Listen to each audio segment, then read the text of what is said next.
এমএর posting প্রথমত দিনপত্র পোস্টের মধ্যে সবচেয়ে ভালো ভালো দিক আছে, কিছু খারাপ দিক আছে। একটা পোস্ট যদি আমি বলতে পারি সবচেয়ে ব্যালেন্স, এতে 4টে পেপার হয়, জিকে, জিআই, অঙ্ক, ইংরাজি। আকাশে বাতাসে যা শোনা যায়, যা দেখা যায়, দেখে শুনে যা বোঝা যায়, সেগুলো সবসময় ঠিক হয় না, সেগুলোর মধ্যে ফাঁক থাকে। রিয়েল লাইফ এক্সাম্পল দিয়ে তোমাদেরকে বোঝাই। সেটা হচ্ছে যে গত 8 বছর আমি উড়িষ্যাতে আছি চাকরি সূত্রে, রাইট? এখন উড়িষ্যায় আসবার আগে যে আমাকে শুনেছিল বা দেখেছিল যে আমি উড়িষ্যায় আসতে চলেছি, প্রত্যেকে বলেছিল বাহ খুব ভালো, দারুণ জায়গা, খেয়ে খুব মজা পাবে, উড়িষ্যায় খুব ভালো রান্না হয়, সকলে ভালো রান্না করতে পারে। কীভাবে বলেছিল কথাটা? তার কারণ আমাদের সাধারণত হোটেলগুলোতে উড়িয়া রাঁধুনি বা ঠাকুর থাকে। আমাদের সিনেমায়, গল্পে, পুরোনো দিনে সবসময় দেখা যায় যে উড়িয়ার লোকেরা রাঁধুনি হয়ে থাকে। সেই ধারণা, সেই কল্পনা থেকে বিষয়টা তৈরি হয়েছে। মজার বিষয় হলো এই যে আমি 8 বছর ধরে উড়িষ্যায় রয়েছি, এত জঘন্য রান্না, এত বিরক্তিকর বিস্বাদ রান্না আমি আর কোথাও খাইনি, কোথাও খাইনি। কোনো রাজ্যে আমি পাইনি যে এত খারাপ কোনো টেস্ট হতে পারে কোনো জাতির। কথাটা শুনতে অবাক লাগছে না? But it's true. আমার কাছে শুনে তোমার যদি সন্দেহ হয়, তুমি কারোর সাথে এই কথাটা মিলিয়ে নিও, কারোর সাথে যে উড়িষ্যায় থাকে, চাকরি করে, পুরী বেড়াতে এসছে, 2 দিনের জন্য হোটেলে খেয়ে চলে গেছে, সেরকম মানুষ না। উড়িষ্যায় যিনি থাকেন বছরের পর বছর বা একাধিক দিন, তার সাথে কথা বলে একবার মিলিয়ে নিও।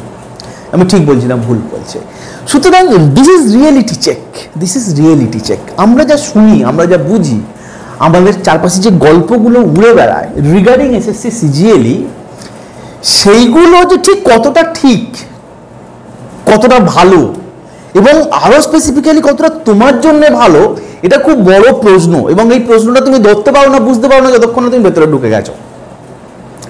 তোমরা যারা বা যদি কেউ আমার পিএসসি মিসলেনিয়াসের পোস্ট ডেসক্রিপশনগুলোর ভিডিওটা দেখে থাকো, যেটা খুব প্রচুর একটা পপুলার ভিডিও ছিল, ঠিক আছে, আশা করি ডেসক্রিপশন বক্সে থাকবে সেটা, তো তুমি দেখবে যে বাইরে থেকে জিনিসটা কেমন দেখতে, কেমন শুনতে, আর আমি যখন সেটাকে ভিতর থেকে তোমাকে দেখাচ্ছি, সেটা পুরো অন্যরকম। এবং এই অন্যরকম জিনিসটা ঠিক সেই বলতে পারে যে ভিতর থেকে দেখছে, সে বলতে পারে না যে ভিতর থেকে দেখে না। তার কারণ অধিকাংশ মানুষই, আমি আবার বলি, জলে না নেমেই সাঁতার শেখায়। ওকে, আরও একটা দিক আছে, আরও একটা দিক হচ্ছে এইটা যে তোমার যেটা পছন্দ, তোমার যেটা ভালো লাগা, তোমার যেটা একটা কল্পনা তৈরি হচ্ছে, এই পোস্টটা পেলে খুব ভালো হতো, এই জিনিসটা হলে খুব ভালো হয়, সেটা তুমি কার থেকে শুনছো?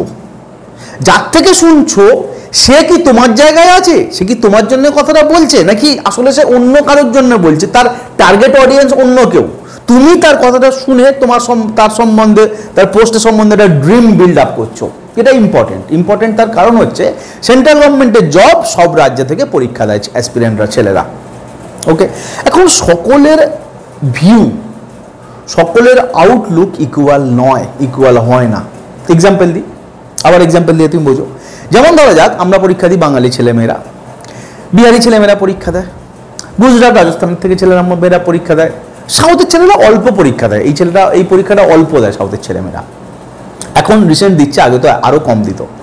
তো ব্যাপারটা হচ্ছে যে যদি তুমি কম্পেয়ার করো আমাদের অ্যাসপিরেন্টদের দৃষ্টিভঙ্গি, তাহলে ব্যাপারটা এরকম দেখাবে যে হরিয়ানা, রাজস্থানের ছেলেমেয়েদের সবসময় টার্গেট থাকবে যে তারা দিল্লি বেসড চাকরিগুলো করতে।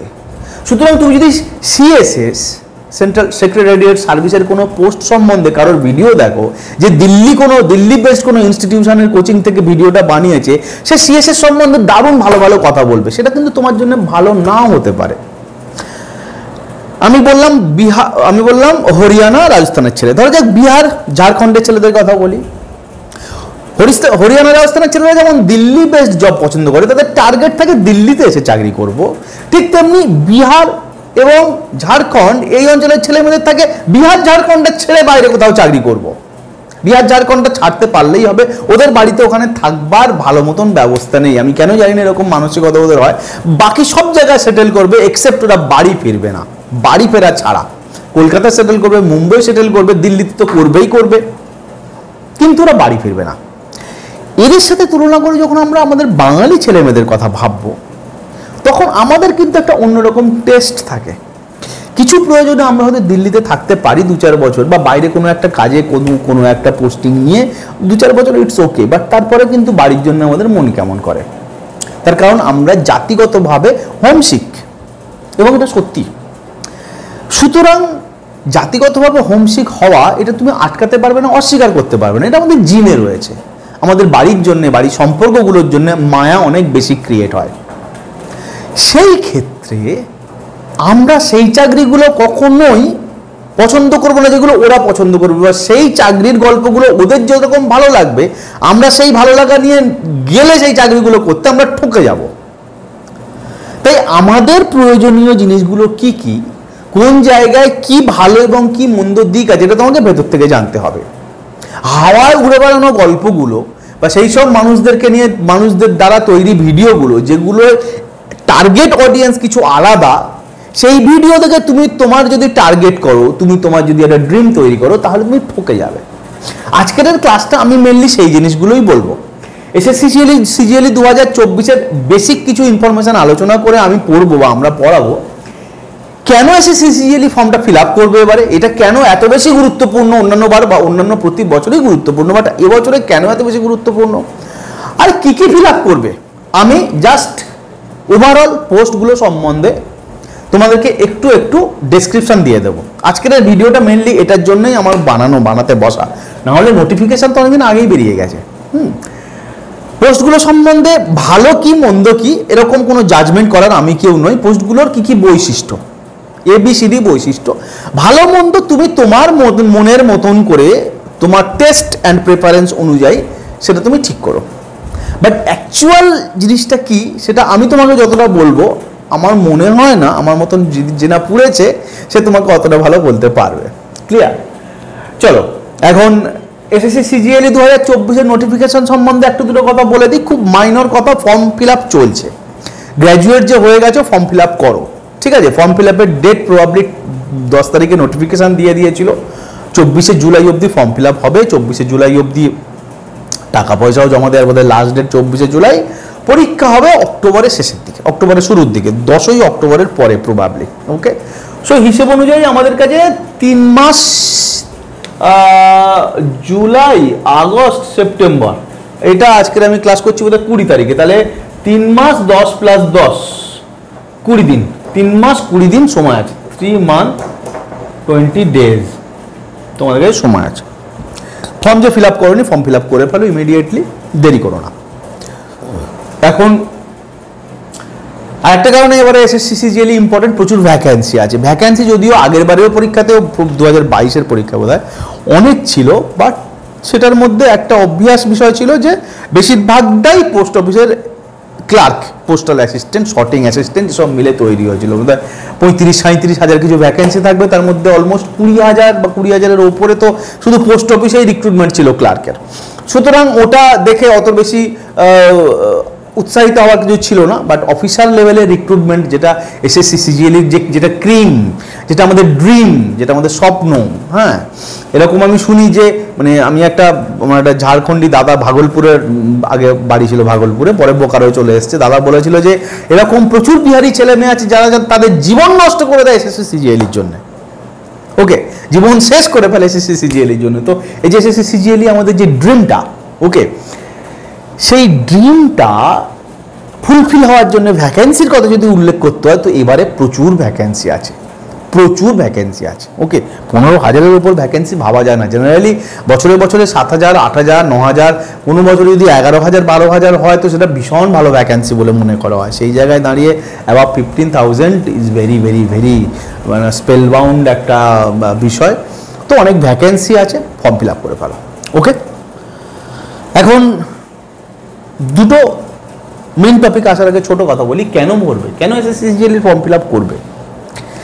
অনেক বেশি ভ্যাকেন্সি আছে বলে সেটা কারণ না, কারণ হচ্ছে আমাদের দেয়ালে পিঠ থেকে গেছে।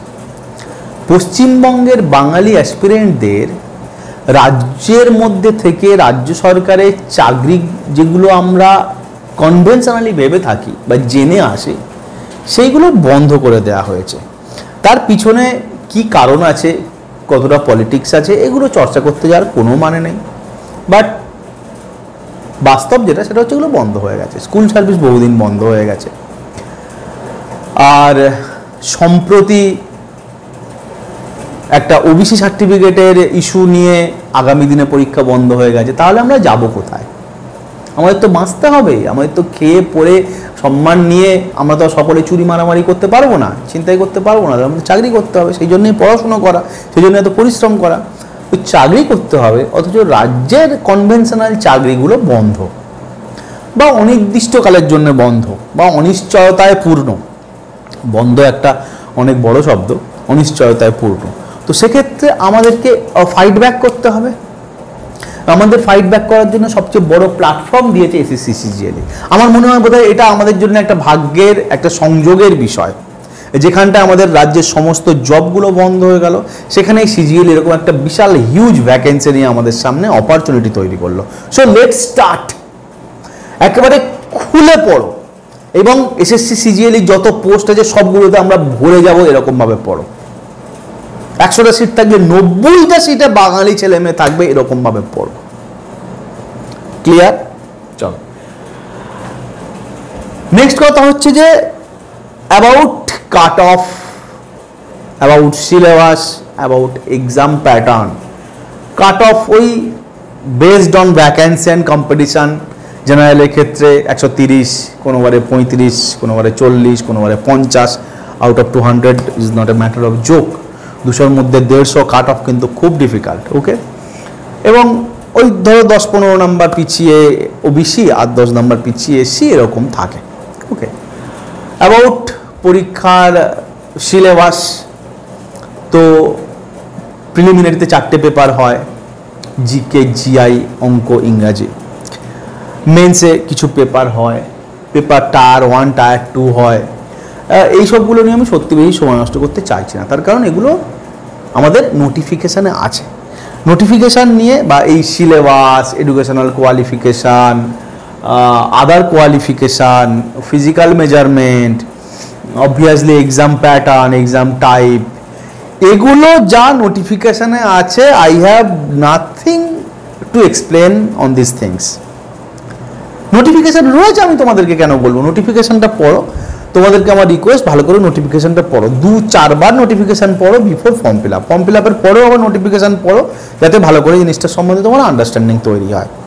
এখন তাতে এগুলো সম্বন্ধে কি ডেসক্রিপশন আছে সেটা আমার বলবার কোনো প্রয়োজন নেই। আমি বলবো সেই কথাটা, যে কথাটা নোটিফিকেশান তোমাকে বলে না, নোটিফিকেশানে জানে, এবং যে কথাটা অধিকাংশ ক্ষেত্রে যে ভিডিওগুলো প্রচলিত আছে, অধিকাংশই সেগুলো হিন্দি ভিডিও। সেগুলো আমাদের যদি দেখি আমরা, মিসগাইডেড হওয়ার বিশাল চান্স। তার কারণ বাঙালি ছেলেমেয়েদের কিন্তু দৃষ্টিভঙ্গি একটু অন্যরকম। বাঙালি ছেলেমেয়েদের মনন, বাঙালি ছেলেমেয়েদের মানসিকতা, পছন্দ এবং রুচি ভিন্ন। আমরা আমাদের পছন্দ এবং রুচি অনুযায়ী যদি পোস্ট সিলেক্ট না করতে পারি, তাহলে কি হয়? তাহলে যেটা হয় সেটা হচ্ছে 4600 গ্রেড পে চাকরি ছেড়ে, ভিন রাজ্যের অফিসার গ্রেডের চাকরি ছেড়ে একটা ছেলে 2400 গ্রেড পে চাকরি নিয়ে, পোস্ট একটা কী বলে ক্লার্কের পোস্টের চাকরি নিয়ে কলকাতায় বাড়ি ফিরে আসে। এরকম ভুরি ভুরি উদাহরণ আছে, যে সে 5 বছর 7 বছরের সিনিয়রিটি নষ্ট করে একটা লোয়ার পোস্ট নিয়ে আগের চাকরি ছেড়ে দিয়ে কলকাতায় চলে এসছে, because they don't know, or they did not know what post or which post to be chosen. যদি জানতো তাহলে সে এই ভুলটা করতো না। সে কিছু হাওয়ায় ওরা খবরে ভেবেছিল যে দারুণ হবে যদি মিনিস্ট্রি অফ এক্সটার্নাল অ্যাফেয়ার পেয়ে যায়, দারুণ হবে যদি সিএসএস পেয়ে যায়, কিন্তু তারপর তার দারুণ হয়নি। সে বুঝেছে এইটা তার জন্য দারুণ নয়। হ্যাঁ, দারুণ পোস্ট তো দারুণ, বাট অন্য কারোর জন্য, তার জন্য নয়। তার জন্য কি ভালো পোস্ট ছিল, সেইগুলো সম্বন্ধে আমরা একটু আলোচনা করব। ওকে, চলো লেটস স্টার্ট দ্য মেন। ওকে, আমরা চলে এসেছি সরাসরি কিসে? পোস্টগুলোর ডেসক্রিপশানে। আমি আবার বলছি, খুব সিনসিয়ারলি শোনো তোমরা এটা, এবং এর বৈশিষ্ট্যগুলো শুনে ভালো মন্দ বিচার করার ভার তোমার উপর। সেই অনুযায়ী তুমি ফর্ম ফিল আপ করো। ফর্ম ফিল আপের আগে ইনফরমেশনগুলো নিয়ে নাও। আমি এমন বন্ধুকে দেখেছি ফর্ম ফিল আপ করতে দিয়েছে স্টেট সিলেকশন ABCDEF করে প্রথম থেকে শেষ অবধি সিলেক্ট করেছে, দিল্লির ছেলে। প্রথমেই তার পড়ে গেছে আসামে নাকি অরুণাচল প্রদেশে, এর পরে তো আর আছে অরুণাচল আসাম কোথাও একটা। সারাদিন সে কেঁদে যাচ্ছে আর দিল্লিতে চিঠি করে যাচ্ছে আমাকে দিল্লিতে ট্রান্সফার করা হোক। বুঝতে পারেনি ছেলেটা, প্রথমে ফার্স্ট সিলেকশন ভালো রেজাল্ট করেছে, তার প্রথম পোস্টিং প্রথম পছন্দটাই তার পোস্টিং দিয়ে দিয়েছে। আসামে না অরুণাচল প্রদেশে তার পোস্টিং ছিল। ওকে চলো, সো AAO ওকে দুটোই, একটা অডিট অফিসার একটা account officer, assistant account officer, assistant audit officer, basically audit job. এখন অডিট জব সম্বন্ধে তোমার আমি একটু ডেসক্রিপশন দিই, অডিট জব জিনিসটা কি, বাকিটা তোমার উপরে। প্রথমত অডিট জবটা সকলের জন্য নয়, বোধহয় টায়ার 1 টায়ার 2 দেওয়ার পরেও আর একটা পেপার দিতে হয় এটার জন্য, সুতরাং এর একটা স্পেশাল আলাদা কোয়ালিফিকেশান লাগবে এই পোস্টটায় অ্যাপিয়ার করার জন্যে। নর্মাল গ্র্যাজুয়েটদের জন্য এটা নয়, বা নর্মাল গ্র্যাজুয়েটরা কেবল টায়ার 1 টায়ার 2 দিয়ে থাকবে, তারপরে থার্ড পেপারটা এদের পরীক্ষা দিতে হবে। ওকে, থার্ড না ফোর্থ পেপার, থার্ড পেপারটা বোধহয় স্ট্যাটিস্টিক্স আর মসপির জন্য। তো অডিট জব কি? অডিট জব হচ্ছে অডিট করা কাজ। দিল্লিতে পোস্টিং হবে কোনো মানে নেই, যে কোনো বড় শহরে ক্যাপিটাল সিটিতে বা ডিস্ট্রিক্ট হেডকোয়ার্টারেও পোস্টিং হতে পারে বা পোস্টিং হয়ে থাকে। ওকে, স্টেট ক্যাপিটালগুলোতেও পোস্টিং হয়। 1 নাম্বার। 2 নাম্বার কি, ঘুরে ঘুরে অডিট করতে হবে, অডিট প্ল্যান করতে হয়। আজকে এই রাজ্যে অডিট করবে, কালকে ওই রাজ্যে অডিট করবে। ওকে, কালকে এই স্টেটে এই ডিস্ট্রিক্টে অডিট করতে হবে। সো ঘোরাঘুরি খুব, সারা বছরে ওদের প্ল্যান করতে হয়। এর ফলে কি হয়, পেট রোগা মানুষের জন্য খুব অসুবিধা হয়। আমি আবার বলছি বাঙালি ছেলে মেয়েদের জন্য, আমার ক্লাস তো এই জন্যই তৈরি তোমাদের। পেট রোগা অসুবিধা হয়, বা যার পেট খারাপ হয়ে গেল তার অসুবিধা হয়, তার কারণ অডিট টিমকে সকলে খুব ভয় পায় এবং সকলে খুব সম্মান করে, সকলেই খুব বিলাসবহুল জায়গায় তাদেরকে রাখবার চেষ্টা করে এবং তাদেরকে খুশি রাখার চেষ্টা করে, যাতে অডিট কোয়ারিজ কম দেয়। বেশি পরিমাণে অডিটে প্রশ্ন, অডিট করতে গিয়ে এক্সিকিউটিভ ওয়ার্কে প্রশ্ন না তোলে। সেই জন্য সকলেই চায় ভাই অডিট টিম এসছে, তাকে যত্ন করে ভালো হোটেলে রাখো, খাওয়া দাওয়া দাও, মানে করে কিছু অল্প স্বল্প কাগজপত্র দেখিয়ে বিদায় করে দাও, যাতে কম সম সে প্রশ্ন করে। তো এই ভালো খাওয়ানোর চক্করে পড়ে ভালো হোটেলের খাবার খেয়ে বাঙালি ছেলেমেয়েদের পেট গন্ডগোল হয়ে যায় অডিটের চাকরিতে। এইটা একটা অডিটের সমস্যা অডিটের চাকরিতে। বাট অ্যাপার্ট ফ্রম দ্যাট, গ্রামের দিকে কিন্তু পোস্টিং হয় না, জেনারেলি ক্যাপিটাল শহরেই পোস্টিং হয়, বড় বড় শহরগুলোতেই পোস্টিং হয়। এটা একটা বড় অ্যাডভান্টেজ রয়েছে এর সাথে। আর একটা হচ্ছে যে অডিটের খুব ভালো না অফিস কালচারটা খুব ভালো। এটা মানে এগুলো হয়তো যখন একটা জবের ডেসক্রিপশন তুমি করবে, অফিস কালচার একটা পয়েন্ট হয় না, তার স্যালারি, তার প্রেস্টিজ, তার পাওয়ার, তার এক্সট্রা ইনকাম এসব দেখা হয়। কিন্তু এই ছোট ছোট জিনিসগুলো যে চাকরি করার ক্ষেত্রে কতটা ইম্পর্টেন্ট, যে চাকরিতে ঢুকবে সে জানে, যে পূর্বে সে জানে এবং যে ছেড়ে দিয়ে দিতে বাধ্য হবে সে জানে। অডিটের অফিস কালচারটা খুব ভালো, খুব জেনারেলি একটা বড় কলোনি থাকে, সেখানটায় খুব কলোনি মানে নিজেদের কোয়ার্টার থাকে, কোয়ার্টারে সমস্ত অডিটের স্টাফেরা থাকে, প্রায় প্রোগ্রাম হয় সেখানটায়, নিজেদের বাচ্চাদের জন্য স্কুলও থাকে, একটা কমিউনিটি টাইপের তৈরি হয়ে যায়, নিজেদের মধ্যে খুব ভালো সহৃদয়তা সুসম্পর্ক তৈরি হয়, একটা ফ্যামিলির মতন পুরো অডিট, যেখানটায় অডিট কোয়ার্টারগুলো থাকে একটা পুরো কমিউনিটি, একটা ফ্যামিলির মতন বিহেভ করে।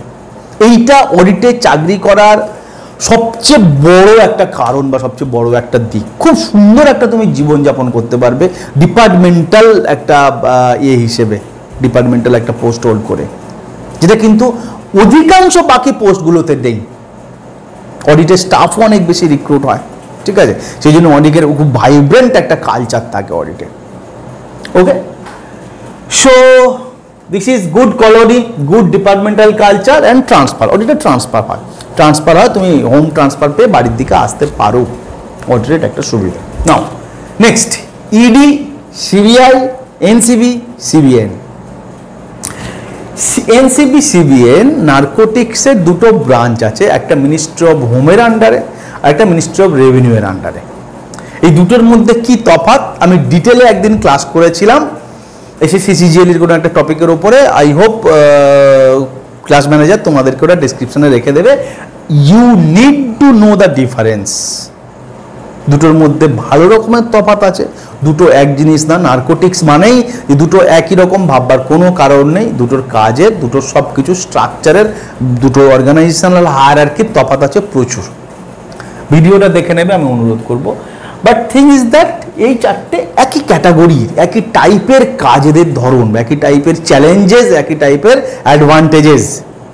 কি সেটা হচ্ছে যে খুব খুব গ্ল্যামারাস জব, সোশ্যাল প্রেস্টিজ, পাওয়ার, সোশ্যাল রিকগনিশন, মানে লোকে তোমাকে দেখলে ভয় খাবে, চমকে যাবে। এই সিবিআইতে কাজ করে, এই নার্কোটিক্সে কাজ করে, এদের ওপরেই সিনেমা তৈরি হয়, এদের ওপরেই সিনেমা তৈরি হয়, এদের ওপরেই গল্প লেখা হয়।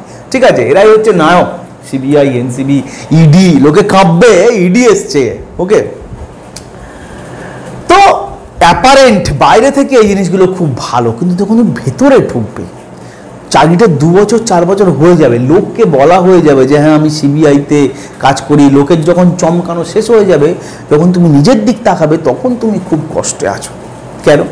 তার কারণ হচ্ছে যে সবগুলোই কিছুটা এক্সিজেন্সি টাইপের জব। আজ এখানে বাড়িতে ফিরছো, একটা মিশন সেরে আবার ফোন করলো তোমাকে কালকে চলে যেতে হবে হায়দ্রাবাদে, তুমি চলে গেলে। তুমি বাড়িতে ফিরছো, একটা রাত্রি থাকো না, তোমাকে চলে যেতে হবে ওখানটায়, রেড করতে যাও। ওই কেসটা গন্ডগোল হচ্ছে, ধরা পড়েছে, হাইকোর্ট বলেছে যে ওখানটা তোমাকে আমাদের কেসটা টেক আপ করতে হবে, চলে যাও। ওই বড় রাজনৈতিক নেতা ধরা পড়েছে, ওর কাছে চলে যাও। সো এদের হেকটিক লাইফস্টাইল একেবারে ছন্দবদ্ধ নয়, খুব disturb personal life, family life খুব ডিস্টার্বড হয় এই চাকরিগুলোতে। ওপর থেকে যেমন যতটা সুন্দর, যতটা পাওয়ারফুল, যতটা চকচকে, ভেতরে অ্যাকচুয়ালি যারা জবটা করে তারা তাদের বন্ধু, তাদের সোশ্যাল লাইফ, তাদের আড্ডা, তাদের ফ্যামিলি একেবারে মিস করে যায়। ওকে, বোঝো তুমি কি করবে, তুমি কি চাও। Next, IB, NIA, intelligence bureau, আর এনআইএ, ন্যাশনাল ইনভেস্টিগেশন এজেন্সি। আমি ওই পোস্টগুলো অ্যাসিস্ট্যান্ট কি সাব অ্যাসিস্ট্যান্ট, সেকশন অ্যাসিস্ট্যান্ট, ওগুলো আর লিখছি না, বুঝলে? ওগুলো তো তোমরা বললাম, ওগুলো তোমরা নোটিফিকেশানে পেয়ে যাবে। আমি ডিপার্টমেন্টাল কালচার, পোস্টের চ্যালেঞ্জ, জব নেচার, এইগুলো নিয়ে বলতে চাইছি, যেগুলো তোমরা লিখিত কোথাও পাবে না, এবং যেগুলো তোমরা সেই চাকরি করা মানুষের সাথে যতক্ষণ না ভেতর থেকে মিশছো, ইভেন এখানে চাকরি করা একটা লোকের সাথে তুমি যদি গল্প করো, সে কিন্তু তোমাকে সবটা বলবে না, সে তোমাকে বাইরের ভালো তার যেগুলো ভালো জিনিস সেগুলোই তোমাকে দেখাবে। কেউ কারো দুঃখ দেখাতে চায় না, দুঃখ তো মানুষ লুকিয়ে রাখে বাইরের মানুষের কাছে, সমস্যা, খারাপ দিক সেগুলো দেখায় না। এগুলোর ব্যাপারটা হচ্ছে এইটা, তুমি কারোর সাথে গল্প করে না বুঝতে পারবে না ভেতরের জিনিসটা কি। আইবিএনআই এর সবচেয়ে বড় অসুবিধা হচ্ছে ফিল্ড জব, বাইরে ঘুরে বেড়াতে হয়। তার কারণ হচ্ছে এদের মূল কাজ হচ্ছে যে কালেকশন অফ ইনফরমেশন বা ইনপুট কালেকশন, এদের মূল কাজ দুটোতেই। আইবির কাজ তাও টু সাম এক্সটেন্ট কোথাও দিল্লিতে পোস্টিং হয়, এনআইএ তো আরও খারাপ অবস্থা। ঠিক আছে, সমগ্র ভারতবর্ষে পোস্টিং হয়। আমি অন্তত দুটো আমার পরিচিত ছেলেকে চিনি আইবিতে চাকরি করে, জবে থেকে আইবিতে চাকরি পেয়েছে। একটা ছেলে তো আসাম থেকে আর ফিরতেই পারছে না, আর একটা ছেলে প্রায় নর্থ ইস্টে যেতে হয়। তো আইবি এনআইএ মেনলি, আইবির কাজ তো মেনলি ওই নর্থ ইস্ট, কাশ্মীর, এইসব জায়গাগুলো যেখানটা মেনলি এমার্জেন্সি সিচুয়েশন তৈরি হয়, উপদ্রুত অঞ্চল। ঠিক আছে, সেই অঞ্চলে আইবির কাজ বেশি। এনআইএ যেখানেই ইনভেস্টিগেশন করতে হচ্ছে বেসড অন টেররিস্ট অ্যাটাক, সেখানটাই NIA. So leave LEAVE less leave less homestay, অর্থাৎ এই জবগুলোতে একদম ছুটি পাওয়া যায় না, খুব ডিফিকাল্ট হয় ছুটি পাওয়ার, খুব ভীষণ ডিফিকাল্ট হয়। অলমোস্ট সারাক্ষণ তোমার ডিউটিতে থাকতে হয়, এবং বাড়ির সাথেও যোগাযোগ কমে যায়। বাঙালি ছেলেদের কাছে এই জবগুলো খুব মুশকিল আইবিএনআই এর জব করা। ওই শুরুতে বয়স যে কদিন অল্প আছে সে কদিন ঠিক আছে, কিন্তু তারপরে কিন্তু বেশ ডিফিকাল্ট। জবে ইমার্জেন্সি নেচার থাকে, risk in life, security issue আছে।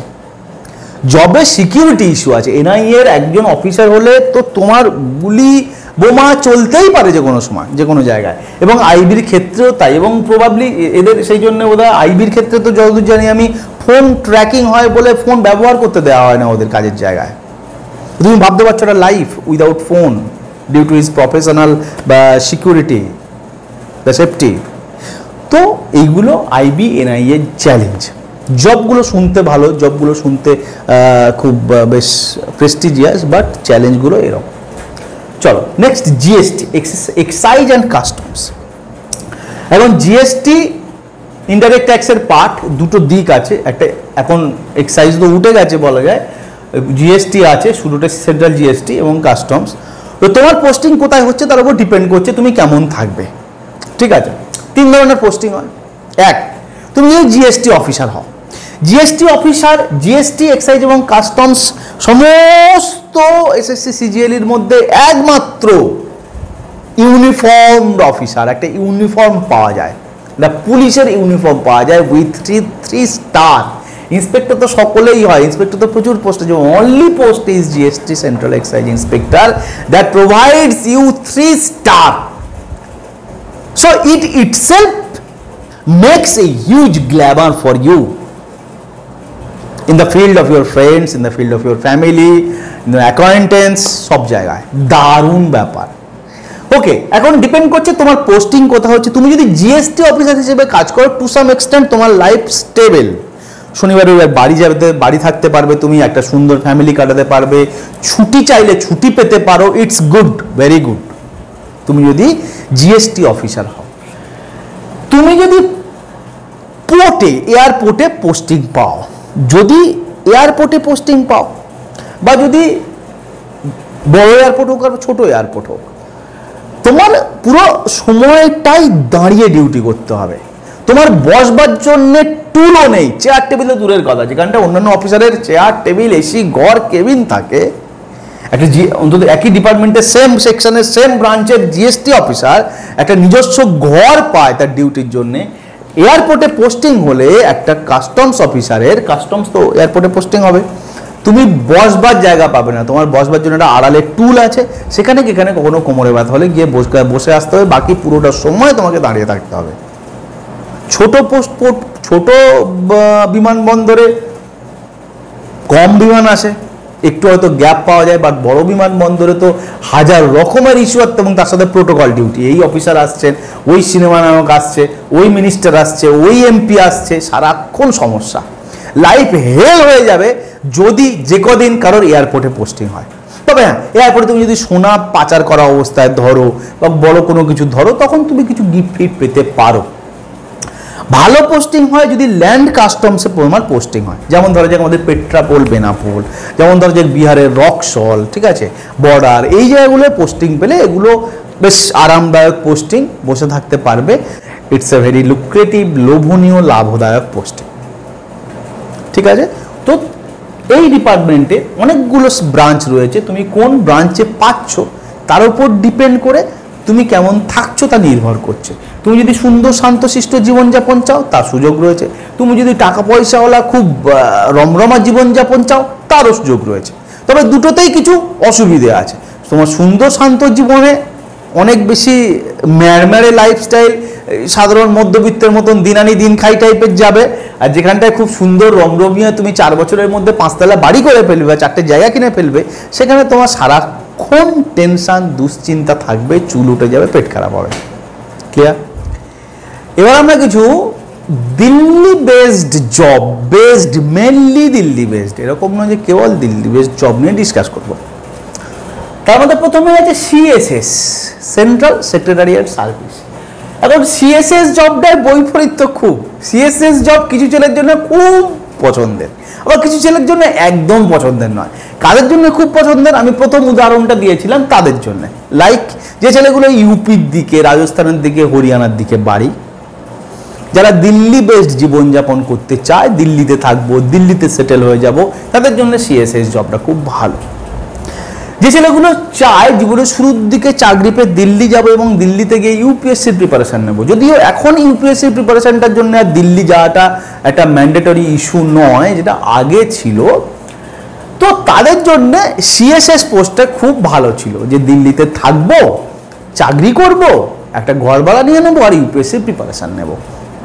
এটা সিএসএস এর একটা বড় অপরচুনিটি একসময় গণ্য করা হতো। বাট সিএসএস এর দুটো বড় অসুবিধা হচ্ছে, সিএসএস একেবারে ক্লারিক্যাল জব করায়। কেন জেনারেলি সেক্রেটারিয়েটগুলোতে খুব বড় বড় অফিসাররা বা প্রচুর আইএএস আইপিএসদের একদম ভরপুর সমাবেশ থাকে।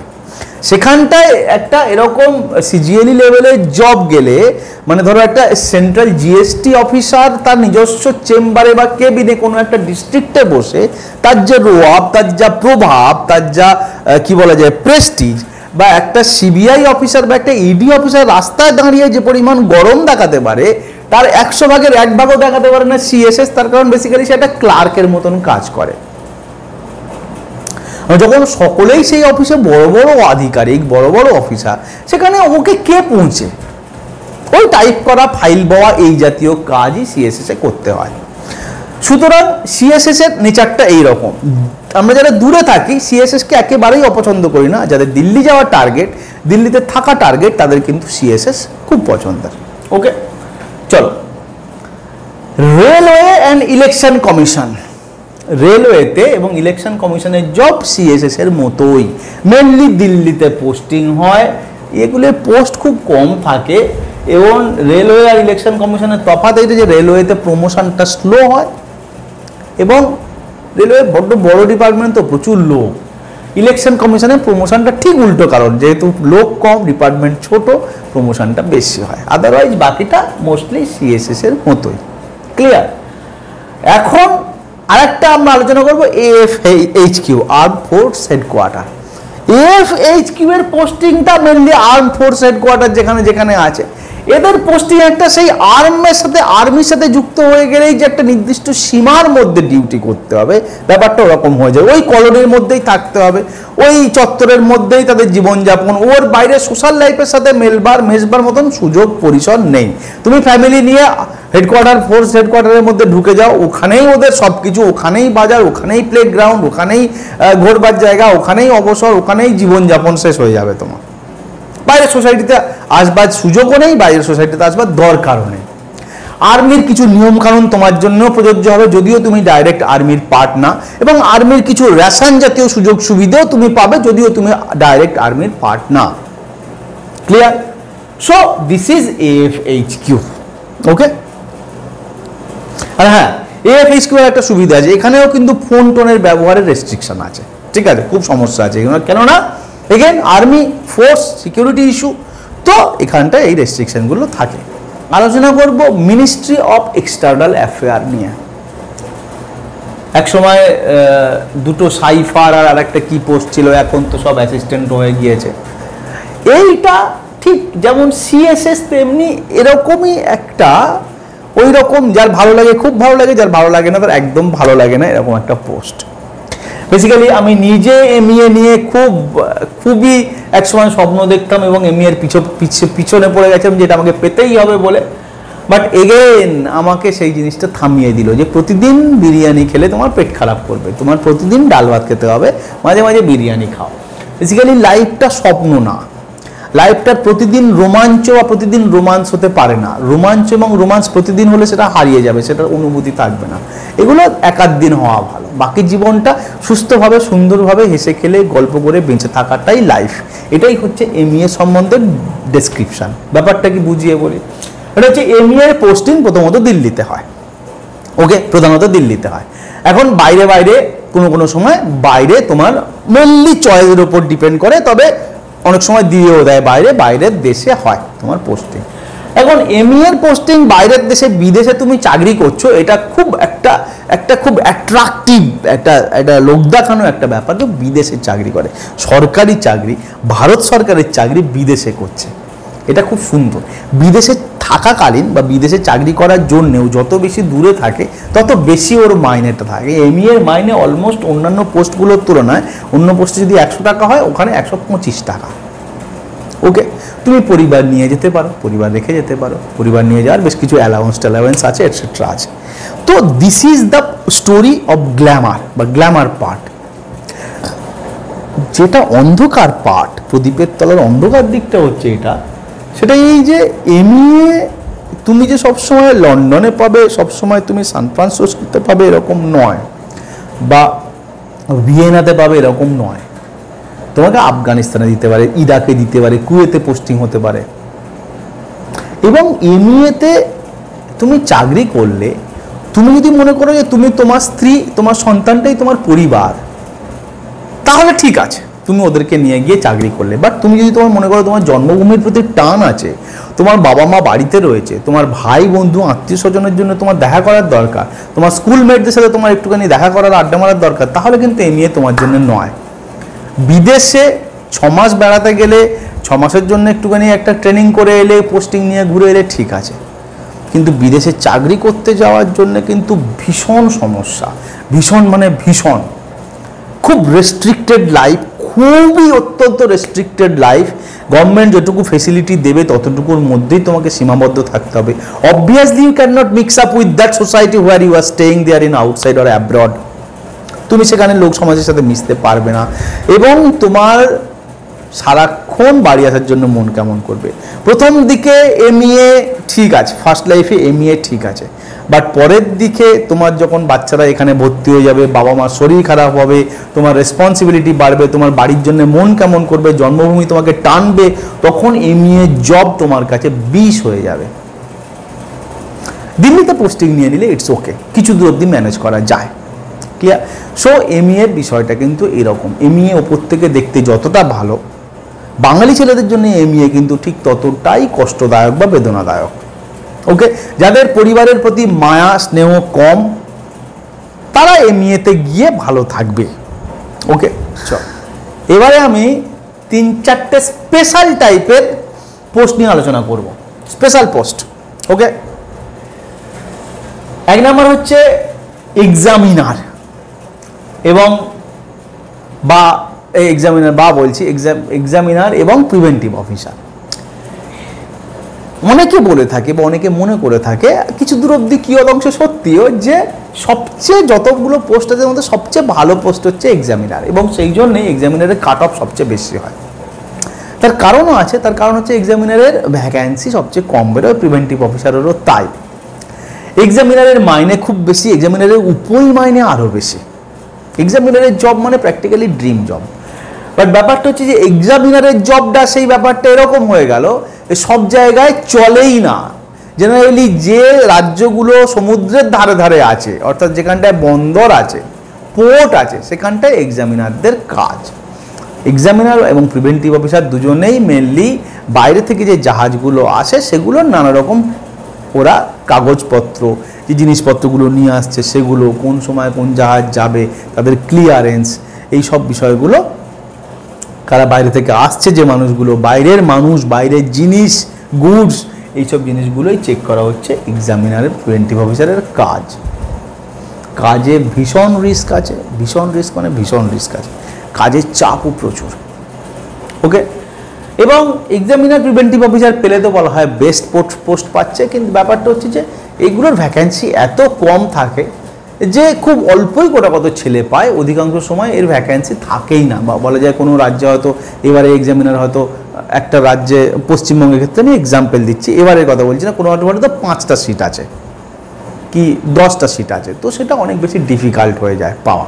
ওকে, কিন্তু লোভনীয় বিষয় হিসেবে আলোচনা যদি করা যায়, এক্সামিনার প্রিভেন্টিভ অফিসারের পোস্ট দারুণ, খুব সম্মানের, প্রেস্টিজিয়াস পোস্ট, পাওয়ারফুল পোস্ট, প্রচুর বিলিতি জিনিস তোমার বাড়িতে ঢুকবে তোমার পোস্টের মাধ্যমে, এর চেয়ে বেশি কিছু আমি তোমাকে বলছি না।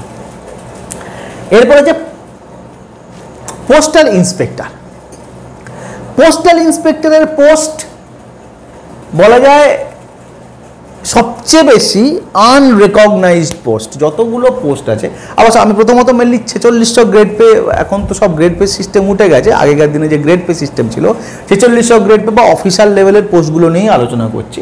সিজিএলিতে প্রচুর পোস্ট আছে, সেগুলো নিয়ে আলোচনা করা সবগুলো সম্ভব নয়, মেনলি প্রমিনেন্ট ওপরের পোস্টগুলোই আমি তোমাদেরকে একটু বলে দিচ্ছি। এখন পোস্টাল ইন্সপেক্টরের পোস্ট, বাকি যতগুলো পোস্ট নিয়ে আলোচনা করলাম সবচেয়ে ইনসিগনিফিকেন্ট, লোকে জানেই না পোস্ট অফিসের এরকম ইন্সপেক্টর আছে। কাউকে তুমি জিজ্ঞাসা করো যে ভাই পোস্ট অফিসে ইন্সপেক্টর আছে, সে বলবে যে পোস্ট অফিসে কি আমরা জানি, ওই চিঠি দেয়, চিঠি আসে, যেখানে যারা বাইরে সামনে বসে থাকে পোস্ট অফিসে তারা mainly postal clerk, postal assistant বা শর্টিং অ্যাসিস্ট্যান্ট। পোস্ট অফিসে যে ইন্সপেক্টর আছে এটা মানুষ জানেই না। পোস্ট অফিসের ইন্সপেক্টরের চাকরির সবচেয়ে বড় চ্যালেঞ্জ হচ্ছে যে তার সোশ্যাল রেকগনিশন নেই। লোকে জানে না যে ভারতবর্ষে পোস্টাল অ্যাসিস্ট্যান্ট বলে একটা, পোস্টাল ইন্সপেক্টর বলে একটা ইন্সপেক্টরের পোস্ট আছে 4600 গ্রেড পের পোস্ট, এটা ভালো অফিসারের পোস্ট। এইটা একটা সবচেয়ে বড় দ্বন্দ্ব। 2 নম্বর, অথচ পোস্টাল ইন্সপেক্টরের যে কি ভীষণ গুরুত্বপূর্ণ রোল পোস্ট অফিসে, কি ভয়ঙ্কর কাজ তার, আর রেঞ্জ অফ জব এত বেশি, সেটা বোধহয় অন্য কোনো পোস্টে নেই। 2 নম্বর কি, 2 নম্বর আর একটা ডিলেমা আছে পোস্টাল ইন্সপেক্টরের সাথে, সেটা হচ্ছে যে একমাত্র পোস্টাল ইন্সপেক্টরেই বোধহয় ইন্সপেক্টর লেভেলে সেখানে রিক্রুট হয় দুভাবে, একটা ডাইরেক্ট থ্রু এসএসসি সিজিএলই, আর একটা ওই পোস্ট অফিসের অন্যান্য ছোট পোস্টগুলো থেকে প্রমোশন পেপে প্রমোটে ইন্সপেক্টর।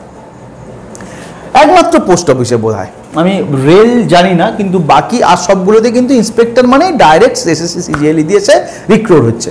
বাট পোস্ট অফিসে ইন্সপেক্টর কিন্তু রিক্রুটমেন্ট দুভাবে হয়, এগেন সিজিএলই দিয়ে বা প্রমোটেড হয়ে। এখন ব্যাপারটা হচ্ছে রিক্রুটমেন্ট স্টাইলটা এইরকম যে ডাইরেক্ট রিক্রুটমেন্ট হবে 33% আর প্রমোটই হবে, প্রমোশনের মধ্যে দিয়ে রিক্রুটমেন্ট হবে 66%, যার ফলে সারাক্ষণ ডিপার্টমেন্টে একটা ক্ল্যাশ চলে, একটা দ্বন্দ্ব চলে, কাদের সাথে, ডাইরেক্টদের সাথে প্রমোটিদের। প্রমোটিরা মনে করে ওরা আউটসাইডের, ওরা কিছু জানে না, ডাইরেক্টরা মনে করে যে প্রমোটিরা আসলে করাপ্ট, এবং এইটা নিয়ে স্বার্থের সংঘাত হয়, এটা নিয়ে খুব বড় রকমের মনোমালিন্য, ইন্টারেস্টের সমস্যা হয়। এটা একটা চ্যালেঞ্জ পোস্ট অফিসের চাকরির। 3 নম্বর, পোস্ট অফিসের কাজ নেই, হেন কাজ নেই, এত চ্যালেঞ্জ, ওরকম লাইফ রিস্ক সমস্যাগুলো নয়, কিন্তু তোমার লাইফ হেল্প করে দেবে এমন ভুলভাল কাজ সারাদিন ধরে করাবে। বাট পোস্ট অফিসের সবচেয়ে বড় ইন্টারেস্টিং বিষয় হচ্ছে যে একমাত্র বোধহয় পোস্টাল ইন্সপেক্টরের পোস্টটা যতগুলো ইন্সপেক্টর আছে তার মধ্যে সবচেয়ে প্রেস্টিজিয়াস ডিপার্টমেন্টের ভেতরে। কেমন বৈপরীত্য দেখো, যে পোস্টটা বাইরের মানুষ একদম জানে না, সেই পোস্টটা ডিপার্টমেন্টে অন্যান্য পোস্টগুলোর তুলনায় সবচেয়ে বেশি সম্মানজনক। অর্থাৎ একটা জিএসটি ইন্সপেক্টর, একটা রেলওয়ে ইন্সপেক্টর বা অফিসার, একটা সিএসএস অ্যাসিস্ট্যান্ট, তার অফিসে, তার নিজের অফিসে যে সম্মান পায় তার চেয়ে 1000 গুণ বেশি সম্মান পায় পোস্টাল ইন্সপেক্টর তার অফিসে। অফিসের ভিতরের অফিসে, নিজের অফিসে সম্মানের দিক থেকে বাকি সকলেই অলমোস্ট ক্লার্কের কাজ করে, ক্লার্ক বা ক্লার্কের চেয়ে একটু বেশি, কিন্তু পোস্টাল ইন্সপেক্টর একেবারে মানে কি যেটাকে বলা যায় রাজার মতন জীবনযাপন করে। তার আন্ডারে 100 জন স্টাফ থাকে, তার নিচে 100 জন স্টাফ থাকে কি 200 জন স্টাফ থাকে, যাদের সে কন্ট্রোল করে, যাদের সে কি বলা যায় পারফরমেন্স রিপোর্ট লেখে, যাদের সে রিক্রুটমেন্টের মধ্যে ঢোকায়। পোস্টাল ইন্সপেক্টরের এরকম একটা মজাদার ডিউটি রয়েছে। ওকে, অ্যান্ড লাস্ট, ইনকাম ট্যাক্স। যতগুলো পোস্ট বললাম, যতগুলো পোস্ট আলোচনা করলাম, তার মধ্যে সবগুলোরই কিছু গুণ আছে, কিছু দোষ আছে, কিছু লাভ আছে বা কিছু ভালো দিক আছে, কিছু খারাপ দিক আছে। তার মধ্যে একটা পোস্ট যদি আমি বলতে পারি যে সবচেয়ে ব্যালেন্সড পোস্ট, যার খারাপ দিকগুলো, ভালো দিকগুলো যেমন বিশাল ভালো দিক নেই, লাইক এক্সামিনারের মতন অত পাওয়ার নেই যে পোর্টে সেই রাজা, একটা বন্দরে সেই রাজা, বা একটা কাস্টমস অফিসার জিএসটি অফিসারের মতন তার স্টার নেই, একটা সিবিআই বা ইডির মতন রাস্তায় দাঁড়িয়ে থাকলে লোকে ভয়ে কাঁপবে না, কিছুই নেই। কিন্তু কোনো খারাপ দিক নেই যে পোস্ট, সেটা হচ্ছে ইনকাম ট্যাক্স ইন্সপেক্টর। সবচেয়ে সম্মানজনক, সুস্থ, সুন্দর, পরিবারের সাথে মিলেমিশে থাকা যাবে, ছুটি পাওয়া যাবে, ভদ্র লাইফস্টাইল দেয় পোস্ট অফিসের এই ইনকাম ট্যাক্সের ইন্সপেক্টর। একটা ভালো কলোনি, একটা ভালো কোয়ার্টার, একটা ভালো ডিপার্টমেন্টাল স্ট্রাকচার, একটা ভালো অর্গানাইজেশনাল স্ট্রাকচার, একটা ভালো প্রমোশন, একটা ইন্টারপার্সোনাল রিলেশনশিপ, কলিগদের মধ্যে সম্পর্ক, অফিসের কালচার, অফিসের পুজো, অফিসের প্রোগ্রাম, অফিসের রিটায়ারমেন্ট প্রোগ্রাম, অফিসের কোনো কালচারাল প্রোগ্রাম, সবগুলো সবচেয়ে ভালো নিখুঁতভাবে যেখানটায় হয় সেটা হচ্ছে income tax department. Guest house booking, কোথাও তুমি বেড়াতে যাবে, কোনো সমস্যায় পড়েছো, কোনো বিষয় নিয়ে তোমাদের সকলের সাথে সেই বিষয়টা নিয়ে মানে অ্যাসোসিয়েশন লেভেলে আন্দোলন করা বা কোনো ব্যাপারটা নিয়ে ডিল করা, সবচেয়ে ভালো অর্গানাইজড অ্যাসোসিয়েশন ইনকাম ট্যাক্সের। অ্যাসোসিয়েশন সব ডিপার্টমেন্টের আছে, কিন্তু সবই ছন্ন ছাড়া অবস্থা, সবই নিজেদের মধ্যে গন্ডগোল করছে, সবই ভেঙে চুরে টুকরো টুকরো হয়ে আছে। বাট ইনকাম ট্যাক্স সবচেয়ে গুছানো ডিপার্টমেন্ট। লোকে ইনকাম ট্যাক্সের চাকরি করলে যেমন আগে সেটাকে সবচেয়ে ভালো ধরা হতো, এখনও সেটা সবচেয়ে ভালো। যেমন তার রেসপেক্ট রয়েছে, সোশ্যাল রেসপেক্ট রয়েছে, অত এক্সট্রিম লেভেলে হয়তো গ্ল্যামার তার কোথাও কোথাও নেই, এক্সট্রিম লেভেলের ক্ষমতা তার হয়তো কোথাও কোথাও নেই, কিন্তু সোশ্যাল রেসপেক্ট তার রীতিমতন রয়েছে। ঠিক তেমনি কোনো খারাপ দিক প্রায় নেই তার, মানে কোনো সমস্যা, কোনো বিপদ, কোনো হ্যাজার্ড, কোনো চ্যালেঞ্জ, কোনো রিস্ক, কোনো সিকিউরিটি ইস্যু কিচ্ছু নেই। একটা সুন্দর সুস্থ জীবনযাপনের জন্য income tax inspector best option. Okay, so this is all about our class. আশা করি তোমাদের ভালো লাগবে, আশা করি তোমরা কিছু তফাৎ পাবে অন্যান্য এরকম বিবরণমূলক ক্লাসের নিরিখে বা তুলনায়। চলো, বুঝে শুনে ফর্ম ফিল আপ করবে, আমাদের কাছে এটা একটা খুব বড় অপরচুনিটি। Best of luck.